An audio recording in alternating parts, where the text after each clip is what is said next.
বিধানসভাত উন্মোচিত ৰাজ্যৰ ৰাজহুৱা শিক্ষা ব্যৱস্থাৰ ফোপোলা স্বৰূপ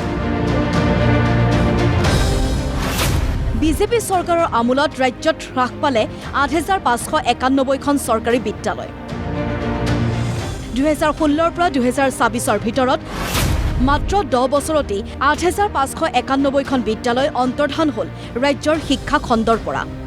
শিৱসাগৰৰ বিধায়ক অখিল গগৈৰ এক লিখিত প্ৰশ্নৰ উত্তৰত সদনত এই তথ্য প্ৰদান কৰে শিক্ষামন্ত্ৰী ডঃ ৰণোজ পেগুৱে অৱশ্যে বিদ্যালয়ৰ সংখ্যা হ্ৰাস পালেও কোনো বিদ্যালয় বিলুপ্ত কৰা হোৱা নাই বুলি দাবী ডঃ ৰণোজ পেগুৰ একত্ৰীকৰণৰ বাবেহে হ্ৰাস পাইছে বিদ্যালয়ৰ সংখ্যা আনহাতে এই কালছোৱাত ৰাজ্যত পূৰ্বৰ তুলনাত উচ্চতৰ মাধ্যমিক বিদ্যালয় বৃদ্ধি পোৱা বুলিও জনালে শিক্ষামন্ত্ৰীগৰাকীয়ে অখিল গগৈৰ এই প্ৰশ্নৰ উত্তৰতে মন্ত্ৰী ডঃ পেগুৱে দিয়া তথ্য অনুসৰি ৰাজ্যৰ ৬৫৯খন বিদ্যালয়ত নাই বিজ্ঞান শিক্ষক আনহাতে ৩৮৯খন বিদ্যালয়ত নাই হিন্দী শিক্ষক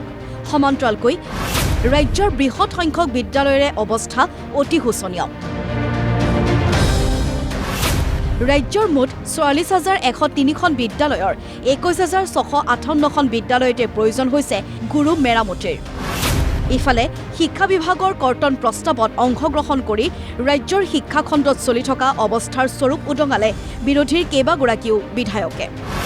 একত্ৰীকৰণৰ নামত গাঁৱৰ বিদ্যালয় কিয় বন্ধ কৰিব লাগে প্ৰশ্ন নাওবৈচাৰ বিধায়ক জয়প্ৰকাশ দাসৰ আমি শিক্ষাৰ ক্ষেত্ৰত কিয় এমালগেমেশ্যন কৰিব লগা হৈছে আমি শিক্ষা কিয় চপাবলৈ কিয় বিচাৰিছোঁ আমি শিক্ষা বঢ়াব লাগে আমি গাঁৱৰ স্কুলত কিয় চপাব বিচাৰিছোঁ গাঁৱৰ স্কুলখন কিয় বন্ধ কৰিব খুজিছোঁ গাঁৱৰ স্কুল যিমান পাৰে বঢ়াওক আমাৰ শিক্ষামন্ত্ৰী মহোদয় যিটো অঞ্চলৰ পৰা বিধায়ক হৈ আহিছে তাততো বহুত দুৰ্গম অঞ্চল তাততো স্কুল বনোৱাটোৱে ডাঙৰ কথা তাততো তাত শিক্ষকতা কৰিবলৈ নাযায় তাত যদি আমাৰ স্কুলবিলাক নাইকিয়া কৰি দিয়া যায় তেনেহ'লে আমি ভাবোঁ অধ্যক্ষ মহোদয় এইটো সেই অঞ্চলৰ কাৰণে অন্যায় হ'ব আজি নাওবৈচাত ৯০খন LP স্কুলক তেখেতে এমালগেমেশ্যনৰ কাৰণে তেখেতে এখন চিঠি মোলৈ লিখিছে তাত আমি দেখিছোঁ যে তাত স্কুল থকাটোৱে ডাঙৰ কথা এই স্কুল কোনে বনাইছিলে এই স্কুল বনাইছিলে কংগ্ৰেছে আৰু আজি যদি আপোনালোকে শিক্ষা ক্ষেত্ৰখন আগুৱাই লৈ যাব লগা হয় তেনেহ'লে এই স্কুল বন্ধ কৰা কামটো মাননীয় অধ্যক্ষ মহোদয় কৰিব নালাগে বিদ্যালয়ৰ দুৰৱস্থাৰ কথা ব্যাখ্যা কৰিবলৈ গৈ সদনক জনালে বিধায়ক জে.পি. দাসে ইন্দিৰা গান্ধী স্কুল প্ৰথম স্কুল তাৰ সৈতে মোক ছায়েন্স লেব উদ্বোধন কৰিব মাতিছে তাত প্ৰধান শিক্ষক আৰু ছাত্ৰ ছাত্ৰীয়ে কৈছে ছাৰ আমাৰ পানী পৰে বাঁহপাতি আজাদ গাঁও এখন আদৰ্শ স্কুল তাৰ পৰা ল'ৰা ছোৱালী গৈ আজি আমেৰিকাত গৈ চাকৰি কৰি আছে ছাৰ কিন্তু সেই স্কুলত গৈ দেখিছোঁ তাত চিলিংখন ভাঙি পৰিলে বিদ্যালয়সমূহত শিক্ষকৰ অভাৱক লৈ সৰব হ'ল পাকা বেতবাৰীৰ বিধায়ক জাকিৰ হুছেইন চিকদাৰ এনেকুৱা বহু বিদ্যালয় অসমত আছে এনেকুৱা বহু বিদ্যালয় পাকা বেতবাৰীত আছে য'ত বিজ্ঞানৰ শিক্ষক নাই য'ত ইংৰাজীৰ শিক্ষক নাই য'ত হিন্দীৰ শিক্ষক নাই য'ত অসমীয়া ভালকৈ পঢ়াবলৈ শিক্ষক নাই বিজ্ঞানৰ শিক্ষক নোহোৱাকৈ ছাত্ৰ ছাত্ৰীয়ে কেনেকৈ বিজ্ঞানৰ ছাবজেক্টবিলাকৰ শিক্ষা লৈছে ইংৰাজীৰ শিক্ষক নোহোৱাকৈ কেনেকৈ ইংৰাজী শিক্ষাৰ পাঠ্যপুথিত তেওঁলোকে জ্ঞান আহৰণ কৰিছে এৰাবিক হিন্দীৰ শিক্ষক নোহোৱাকৈ তেওঁলোকে কেনেকৈ জ্ঞান আহৰণ কৰিছে এই কথাবিলাক ভাবিলে আচৰিত লাগে খালী হৈ থকা শিক্ষকৰ পদক লৈ সৰব বিধায়ক চেয়াৰমান আলী আহমেদ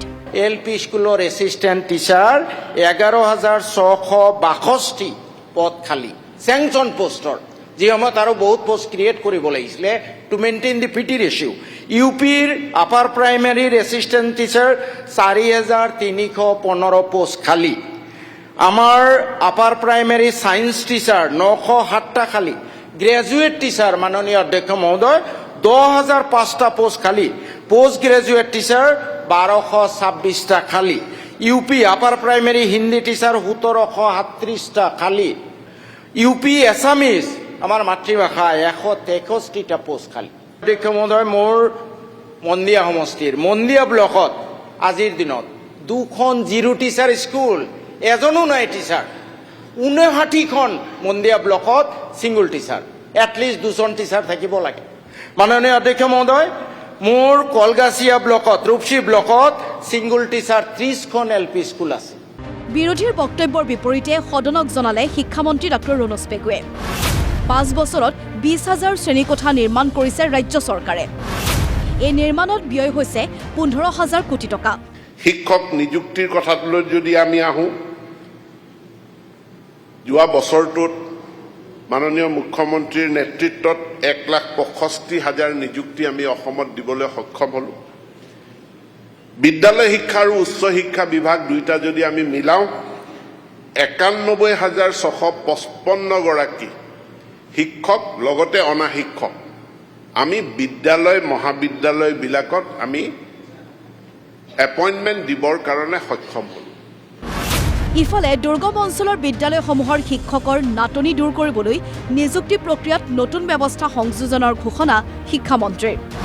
সেই অনুসৰি পৰৱৰ্তী নিযুক্তি হ'ব স্কুল স্পেচিফিক অথবা ক্লাষ্টাৰ স্পেচিফিক। দূৰৱৰ্তী অঞ্চলৰ যিসমূহ বিদ্যালয় ৰিম'ট এৰিয়া বা দুৰ্গম এৰিয়াৰ যিখিনি বিদ্যালয় তাৰ শিক্ষকক ট্ৰেন্সফাৰ কৰিব নোৱাৰাকৈ ৰিক্ৰুটমেণ্ট কৰাৰ এটা ব্যৱস্থা, অৰ্থাৎ স্কুল স্পেচিফিক ৰিক্ৰুটমেণ্ট বা এটা ক্লাষ্টাৰ স্পেচিফিক ৰিক্ৰুটমেণ্ট, যে বদলি হ'লেও সেই ক্লাষ্টাৰৰ ভিতৰতে বদলি হ'ব পাৰিব, তাৰ পৰা বদলি হৈ নগৰলৈ বৰপেটালৈ আহি যাব নোৱাৰে, ধুবুৰীলৈ আহি যাব নোৱাৰে, সেই ব্যৱস্থা এটাও আমি কৰিব বিচাৰিছোঁ। আনহাতে ৰাজ্যৰ শিক্ষক শিক্ষয়িত্ৰীসকলৰ বাবে শীঘ্ৰে মুকলি কৰিব শিক্ষা সেতু 2.0। শিক্ষা সেতুত যিটো ৰেজিষ্টাৰ কৰি থৈছে তাত কেৱল প্ৰফাইলটো থাকে, তাত তেওঁলোকৰ ছাৰ্ভিচ ৰুল নাথাকে,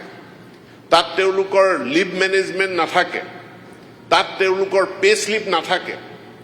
আমি এতিয়া শিক্ষা সেতুত এটা নতুন সংস্কৰণ তাৰ লগত যোগ দিব বিচাৰিছোঁ, যিটো শিক্ষক শিক্ষয়িত্ৰীখিনিৰ কাৰণে তেওঁলোকৰ কাৰণে বহুত সহায়ক হ'ব। ভিডিঅ' জাৰ্নেলিষ্ট হেমন্ত শৰ্মা আৰু সঞ্জীৱ শইকীয়াৰ সহযোগত অমৰেন্দ্ৰ ডেকাৰ ৰিপৰ্ট, প্ৰতিদিন টাইম।